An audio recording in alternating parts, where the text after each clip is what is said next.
Pretty little babies, I'm so in love with you.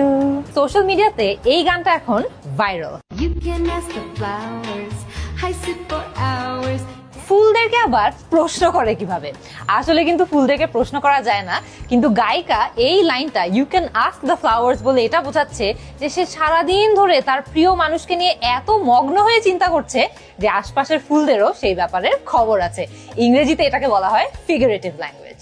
Telling all the bluebirds, the bill and coo birds. The Bill and কু birds এটা একটা পুরোনো দিনের English expression যা ব্যবহার করা হয় সেই রকম লাইফ পার্টনারদের ডিসক্রাইব করতে যারা একে অপরের প্রতি অনেক এফেকশনেট অ্যাক্ট করছে। Pretty little baby, I'm so in love with you. কেন লাইনটা লিটল প্রিটি বেবিজ না হয়ে প্রিটি লিটল বেবিজ হলো? রুলটা সিম্পল। ইংরেজিতে যখন একটা নাউনের আগে একাধিক অ্যাডজেক্টিভস থাকে, যেমন এই সেন্টেন্সে বেবিজ আমাদের নাউন এবং অ্যাডজেক্টিভস হচ্ছে প্রিটি এবং little.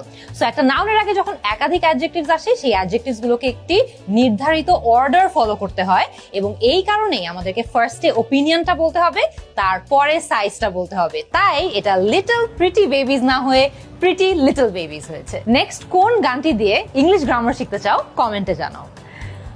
Pretty little babies, I'm so in love with you.